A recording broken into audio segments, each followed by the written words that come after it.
is that America, one of the consequences of this war is that America is burning through the alliance structures that it has relied upon, whether Trump likes it or not, because he's got this vision that basically America is in a unipolar world where it can just basically do what it wants. That's not true. It's not been true for quite a long time now. It's burning up through its alliances in the Middle East. As John says, they're all going to probably reposition themselves when this war is over. They'll have no choice. You know, when we say Britannia rules the waves, it was because that is what we did. The Americans have done it since the Second World War. This superpower is not controlling the waves, and they know it, and it hurts. Strait of Hormuz, latest traffic data, 11 ships were going through in a 24-hour period. Ships, by the way, that almost certainly have paid Iran for the privilege of going through it, who are not, as they consider, enemies.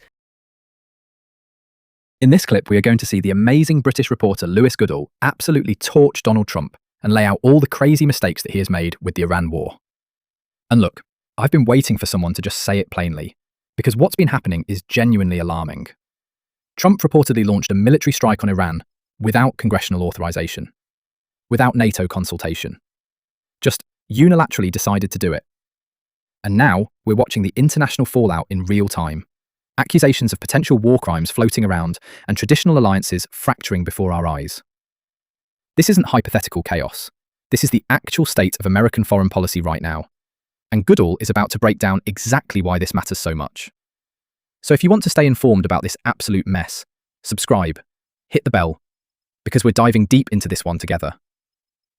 So America will have, Britain will have to start to learn to get some courage. Actually, what was courageous, was the fact that Keir Starmer didn't do what the obvious thing was and say, yes, Mr. President, we're fighting alongside you for a war that many people think is illegal. And with the latest threats that Donald Trump has made about blowing up all the desalination plants in Iran, which would be absolutely bang on a war crime. I think let's be clear. This is Donald Trump having the biggest presidential paddy that you could imagine, right? Which is that, he knows, I think, and it's just something about the way he's been acting recently and the fact that he's just been lashing out even more than usual. I think he knows in his bones, I think that he's made a mistake. I think he knows and he can see that he started this thing, as we said at the time and many others said, without an end game. He thought it would be over extremely quickly. And he's now looking down the barrel of Iran being able credibly to say, discussion we had about a week or so ago, that not only did they not lose this war, but they're going to come out of this war stronger. Why stronger? Because they've shown the world that they have their foot on the throat, the economic throat of the West. That they will be able to do that again via the Straits of Hormuz, come what may.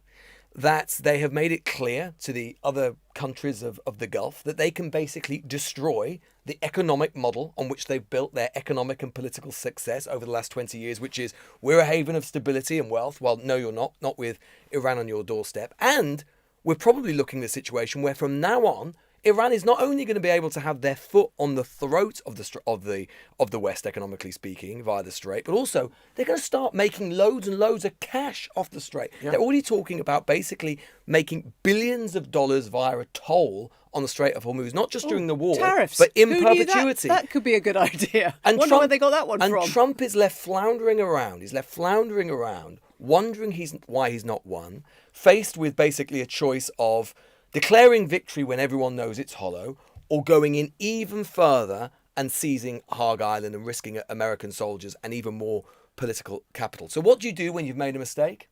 You have a go at your friends. You have a go at the people in particular who told you were making a mistake at the very beginning, and I think that's what's happening. Well, they didn't tell him he was making a mistake because Donald Trump didn't consult on anything before launching this war.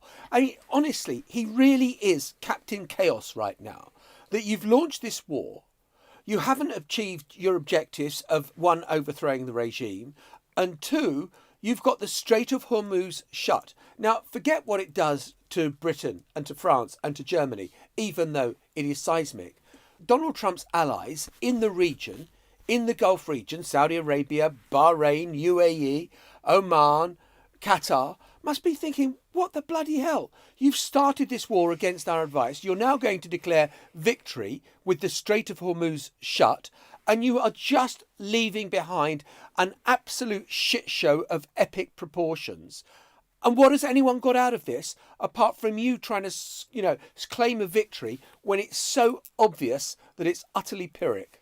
Yeah, and for all that we've been told in the last year of Europe's irrelevance and Europe's weakness and Europe's inability to defend itself, right now there are definitely signs of backbone emerging. The strongest country, I guess, in this regard has been Spain. Pedro Sanchez, who's just said, we don't want you anywhere near us. We are not in any shape or form part of this attack on Iran. I mean, he's a socialist. You know, the Spanish socialists are the ones who held out most last year against increasing their defence spending as well. But he's kind of led the charge. They're wrong on that, though, I And have to say.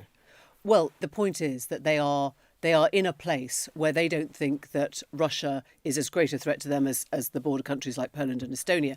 They think they should be spending more on immigration and... Sure, but they are in NATO, so...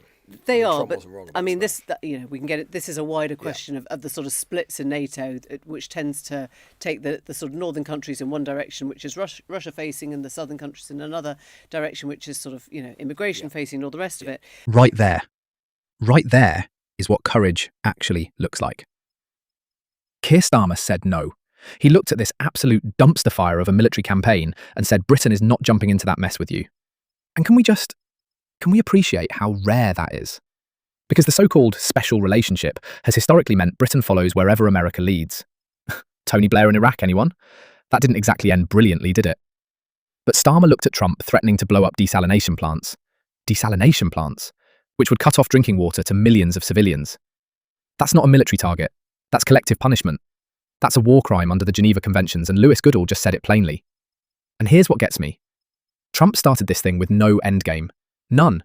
He just assumed Iran would fold immediately, because that's how his brain works. Everything is a real estate negotiation to him. But Iran didn't fold. They've got the Strait of Hormuz under their thumb now, and they're reportedly looking at charging tolls in perpetuity.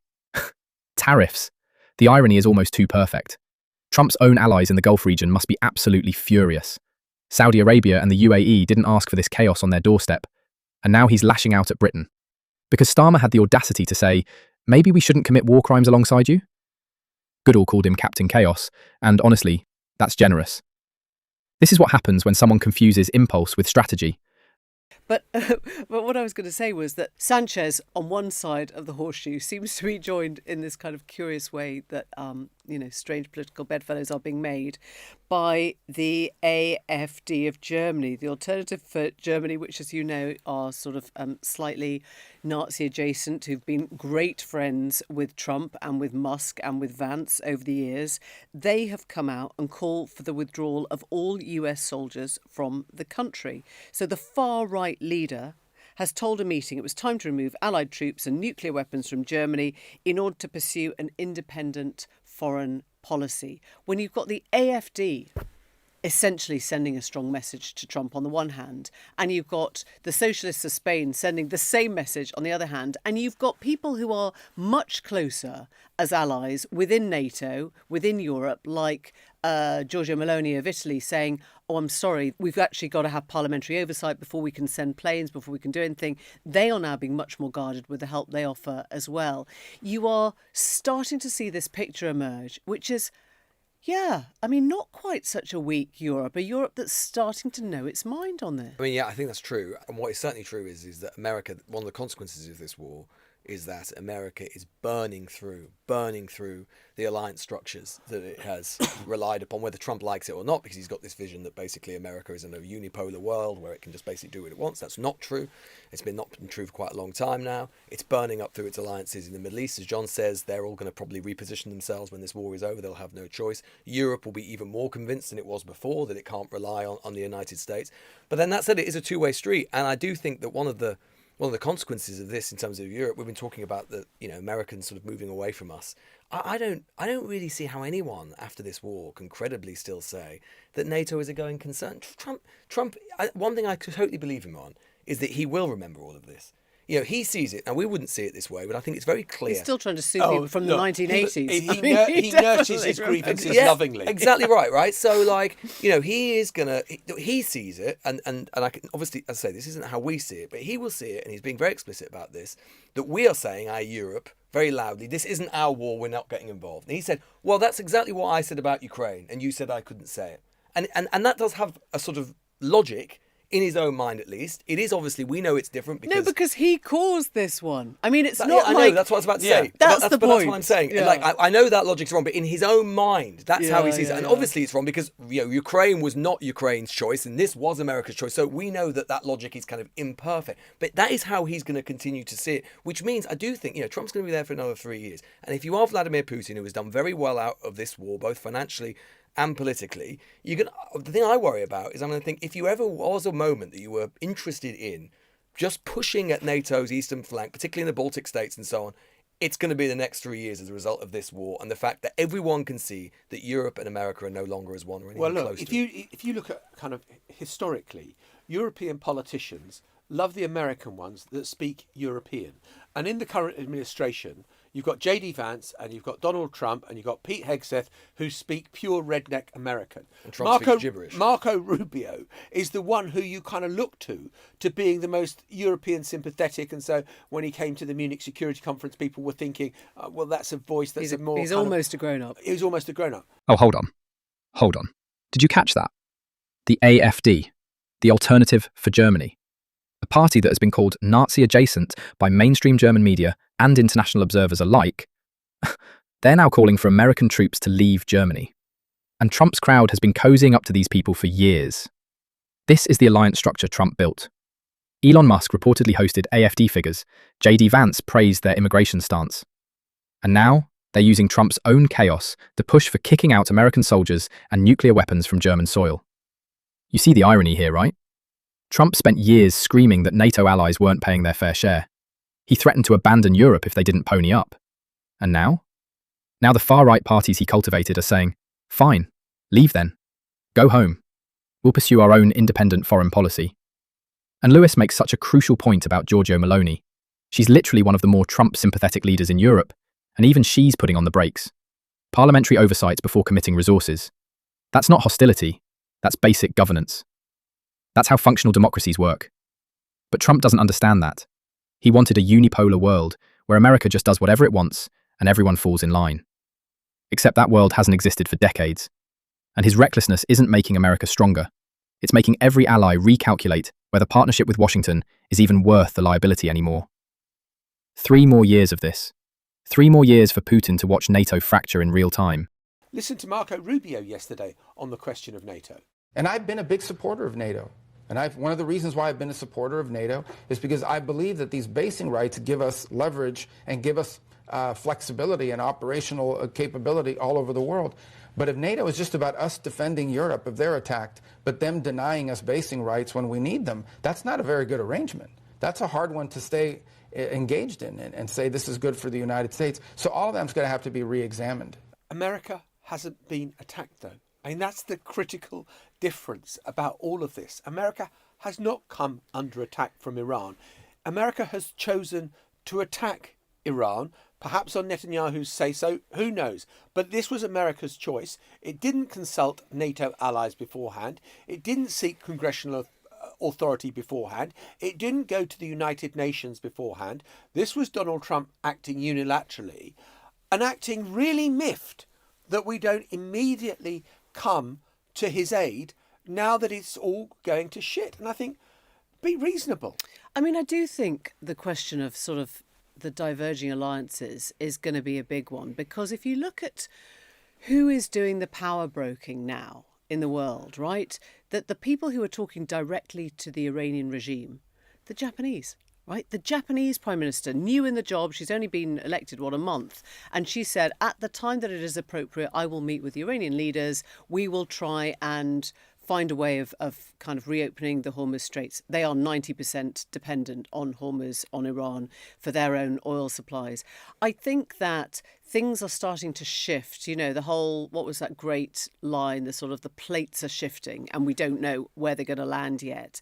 But I actually think that whoever comes after Trump, and I'm sure there are people who still think it will be J.D. Vance and all the rest of it, but there is a world in which whatever he's done has been so perfect for Europe. It has been so helpful to show the logical conclusion of where someone like him can take the world, that actually you say, well, we've learnt our lessons. We're not, we're not going to do that again, are we? We're not really going to sort of lie back and assume that just being nice to the guy who loves the gold statues and the gold ballrooms and the gold bars and all the rest of it is somehow going to solve the world's problems. We've got that now, and we know what we've got to do, and we only trust America when there's somebody who looks like they actually know what they're talking about. The problem is that in the meantime, we're still reliant on the American security umbrella. This war is showing something, which is the UK armed forces are not what they were. Right now the Royal Navy is basically almost incapable of fulfilling its new responsibilities in the Mediterranean, plus what it's supposed to be doing for NATO. Trump's not totally wrong about that. And you still don't get the sense there is new, quite significant military spending going on in the EU, in particular amongst EU countries, rearmament and so on, but it's slow, and it's probably not, if we were serious about defending ourselves, actually at the level at which it ought to be. And Trump's not also wrong about something else, which is that, he talks about jet fuel. That is going to be a problem. It was funny before he mentioned it today. FT were reporting that the last known shipment of jet fuel to the UK from the Middle East is expected to arrive this week. Yeah. There are no other shipments of jet fuel due to arrive in the UK as far as this is only just about to hit 2 weeks time. Yeah, we're in the phony economic between war. all those tankers on the high seas that have left Iran and probably But there is something really ironic, but there is something really ironic about saying, Trump was right, he has exposed European defence spending weakness with his own war that he started, right? That's the thing that you can't get past. There were ways that Europe could have understood about the deficits of its own defence spending without actually having to run to Trump's help because he has started a war that nobody was looking for, nobody needs. Marco Rubio sitting there talking about basing rights and leverage and operational capability, like he's running a cost-benefit analysis on a spreadsheet. This man has been in the Senate since 2011. He watched Trump tear into NATO for years. He said nothing of substance. And now he wants to act surprised that allies aren't jumping to help. Here's what kills me about Rubio specifically. This is a guy who ran against Trump in 2016, called him a con artist, said he couldn't be trusted with the nuclear codes. And then what happened? Total capitulation, became one of his most reliable defenders. And now he's Secretary of State, watching this disaster unfold, and his response is, well, maybe NATO isn't such a good deal after all. Lewis absolutely nails it though. America wasn't attacked, Iran didn't strike first. Trump chose this. He bypassed Congress, he ignored NATO, he didn't even pretend to go through the UN. And now Rubio's out here acting like Europe is somehow being unreasonable for not wanting to clean up a mess they had no part in creating. The audacity of complaining about alliance reciprocity when you've spent years undermining the very foundations of that alliance. You can't torch the relationship and then demand the benefits of partnership. And look, Lewis makes this brilliant point about Japan stepping into the diplomatic void. Japan, a country that's 90% dependent on oil flowing through the Strait of Hormuz, is now doing the serious diplomacy that America should be leading. That's not alliance strength, that's abdication dressed up as toughness. And when you listen to Marco Rubio, he now says one of the goals of this war is reopening the Hormuz Straits. I'm sorry, that the straits that closed because of the war that you started. We're on a different planet here. Yeah, well, and Pete Hegseth, the Defence/War Secretary, has been speaking as we have been recording, where it's become clear it's not only Trump who is in the mood to have a go at the British today. Listen to what he said about the Royal Navy. I think the president was clear this morning in his truth that there are countries around the world who ought to be prepared to step up on this critical waterway as well. It's not just the United States Navy. Last time I checked, there was supposed to be a big bad Royal Navy that could be prepared to do things like that as well. So he's pointing out this is an international waterway that we use less than most, in fact, dramatically less than most. So the world ought pay attention to be prepared to stand up. President Trump's been willing to do the heavy lifting on behalf of the free world to address this threat of Iran. It's not just our problem set going forward, even though we have done the lion's share of preparation to ensure that that strait will be open, which is an outcome the president's been very clear. So you can see there an attack on the Royal Navy, following what Trump has said. Just as a point of information to the Secretary, he says there are many more ships currently going through the Strait of Hormuz. This is obviously important, not just economically, but because, this is what superpowers do. Superpowers rule the waves. That's where, when we say Britannia rules the waves, it was because that is what we did. The Americans have done it since the Second World War. This superpower is not controlling the waves, and they know it, and it hurts. Strait of Hormuz, latest traffic data, 11 ships were going through in a 24-hour period. Ships, by the way, that almost certainly have paid Iran for the privilege of going through it, who are not, as they consider, enemies. In some recent days, it's been as low as 6 ships a day. Normally, you would have between 120 to 140. So not for the first time, a straight-out lie from the podium from the Defence Department. And I think while we're talking about the implacable integrity of Pete Hegseth, we should give a little hat tip to reporting in the FT overnight, which tells us that a broker for Hegseth attempted to make a big investment in major defence companies in the weeks leading up to that Iran strike. I know you're shocked. You're suggesting Thank God you're trading, sitting Emily. down. Hegseth broker at Morgan Stanley contacted BlackRock in February about making a multi-million-dollar investment. The inquiry on behalf of the high-profile potential client was flagged internally at BlackRock. I mean, just add that into all the things they do. These things happen. Particularly if you hire a weekend Fox News anchor to lead your Defence Department. So that's where we are. That's genuinely where we are right now. Pete Hegseth, a weekend Fox News anchor turned war secretary, is allegedly trying to make multi-million-dollar investments in defence companies right before the Iran strike. And we're supposed to just move past that. BlackRock flagged it internally, the Financial Times is reporting it, and this man is still making decisions about who lives and who dies in the Middle East. I need everyone watching to understand the full scope of what we just witnessed across all of this. Trump started a war without congressional authorization. Iran responded by choking off the Strait of Hormuz. Global shipping collapsed from 140 ships a day to sometimes 6. The entire world economy is paying the price. And now, Rubio is saying one of the goals is reopening the strait. The strait that closed because of the war you started. Lewis said it perfectly. We're on a different planet here. They created the problem and now they're framing solving it as some kind of victory condition? This is the pattern. This has always been the pattern. Break something, blame someone else, claim credit for attempting to fix it. Rinse and repeat. And the Royal Navy comments from Hegseth? That's not diplomacy. That's not even strategy. That's a man who has no idea how alliances work, trying to deflect blame onto the one ally that actually had the spine to say no. Britain refused to follow America into another catastrophic Middle East adventure, and now they're being publicly mocked from the Pentagon podium for it. Think about the irony here for a second. Trump spent years telling Europe they weren't pulling their weight in NATO. Years of threats and ultimatums and demands for more spending. And what happened? He pushed so hard that far-right parties across Europe are now using his own rhetoric to call for American withdrawal. The AfD wants US troops out of Germany. Traditional allies are implementing parliamentary oversight on any commitments to Washington. Even leaders who were friendly to Trump are building guardrails against him. He didn't strengthen America's position. He obliterated it. He handed Putin the single greatest gift the Kremlin could have asked for: a fracturing Western alliance in real time. And the economic consequences? Oil markets in chaos, shipping routes disrupted, insurance costs skyrocketing. Every single consumer in every NATO country is paying higher prices right now because of decisions made without their consent or input.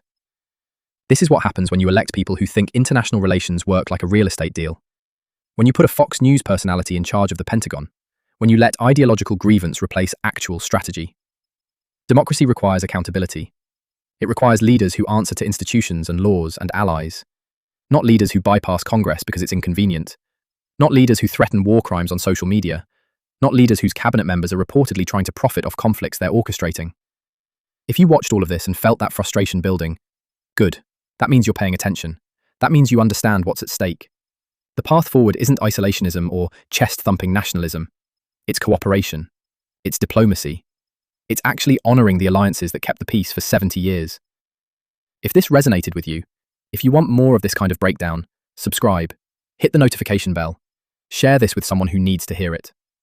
Because this conversation isn't going away, and neither am I.